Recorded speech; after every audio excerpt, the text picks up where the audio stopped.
there's a young man who's determined. He wants this seat. He wants that floor at Skip Barber Racing School seat, and he is going to do everything he can to get there as well. So focused is young Elvis Rankin from Indiana. He uses the curb well, and at 3, can he get the turn in? Rankin still around the outside. It's another left-hander though, here at the left hook here at turn 4. Now to fight for number 1, or in this case for number 2 as they go. Look at that, Elvis Rankin up the inside into the left-hander as well. Looks like he's going to get it as well. Yeah, but they're going to have to really pedal hard there to catch up to the lead 2. Looks like Rankin's maybe making his move here. Down no name straight, but he's just defended well, but Rankin gets through, nips by. Nicely done. I thought Lambrose had it for a second, but that's good driving by the youngster. Yeah, Rankin judged that very well. I thought he was not going to be able to get there, but he did right at the very last moment. Oh, side by. Close there.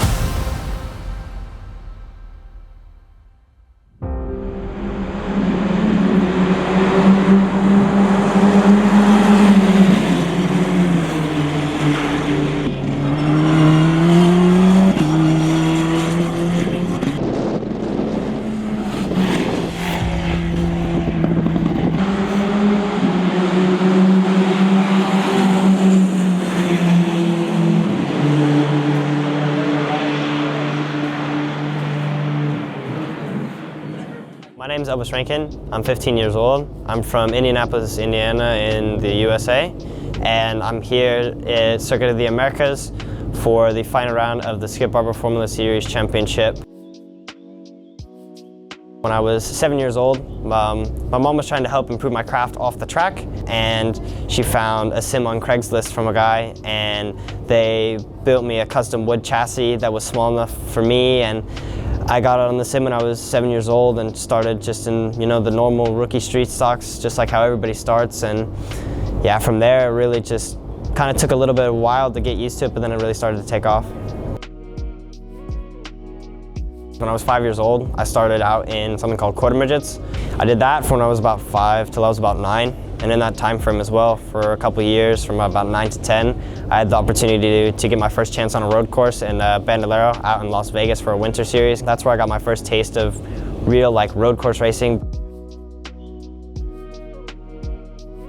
One day I got a message from my boss at Apex Racing Team, Alex Simpson, and he just said, I know you got some real world experience in the past, and ever since 2020, since COVID, I've been stuck out of the car, and he just said, look, this looks right up your alley. You can win a full season through iRacing. You should really do this. So I ended up dragging one of my teammates in, Michael Janey, and we ended up just getting stuck in, and I ended up winning a half a season scholarship through iRacing, and yeah, I'm super, super grateful, and that got me back out here in the real car, and that's how I was able to get into the Skip Barber series. I feel like nowadays it's must, you have to get that knowledge, you have to get that experience, and the sim is the perfect place to do it. It's the perfect place where if you crash in the wall, if you make a mistake, it's just a reset button. It doesn't cost you any money. So it's uncommon nowadays that you don't see drivers that are up and coming not use the sim. So it just helps me knowing the track. It feels like I know the track already from the get-go. It feels like that when I get into the car, it feels so like, oh wow, okay, I know this corner. I know where to brake. It's very, very helpful when you get into the car because it eases the pressure a lot because you're like, okay, I've done it in the sim a couple times, I know how it's gonna be. It'd mean a lot to put it on my resume, obviously with the Skip Barber Racing School being super famous with drivers like Joseph Newgarden, Alexander Rossi, Sergio Perez, and being able to add it to my resume is something very, very important to me. And yeah, just to kind of prove that an iRacer can also do it, can win the championship here, and pave whoever gets the chance like I did next year that they can do it.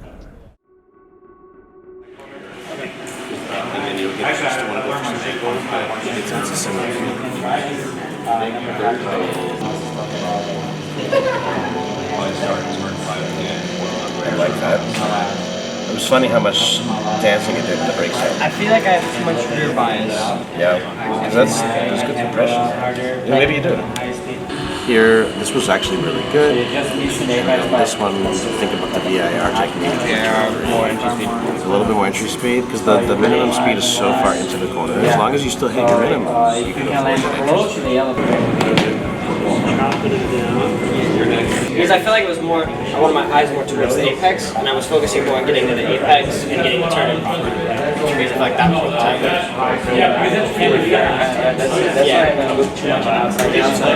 So I'll remind you again, it's not magic, it's not trying harder, it's not less fear, it's experience. He has a lot of experience at this track. Last race, Elvis was dominant. This race, Joshua is leading the way because he has something that the rest of us don't have. So let's learn it, okay? Anything else, Ken? Just problem solving. Yeah. It's kind of late, so what I think we should do is, when I get the data for the pre-K.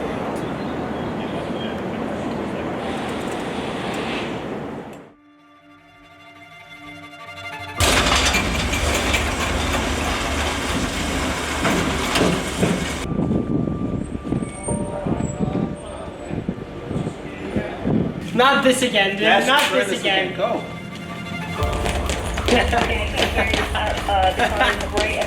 I can jump rope like this. Oh, no.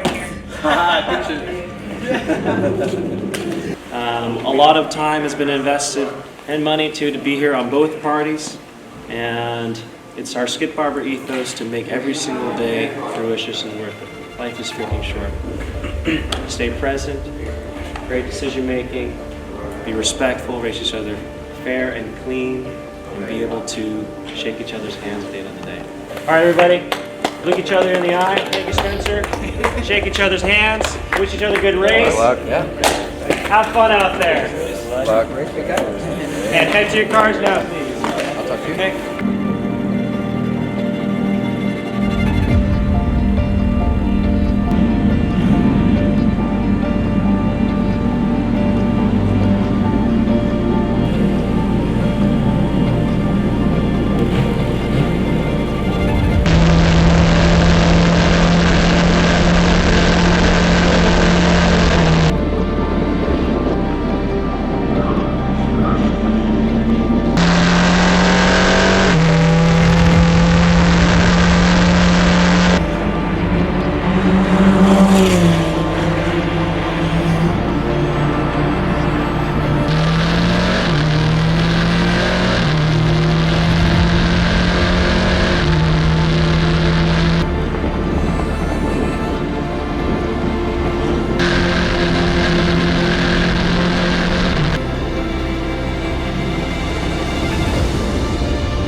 The season-long champion, a driver who won scholarship into the series, and an online racing championship put together by iRacing and Skip Barber, winning a partial season scholarship and then working his butt off to find the resources to finish out the season strong like he did with 392 points, Elvis Rankin!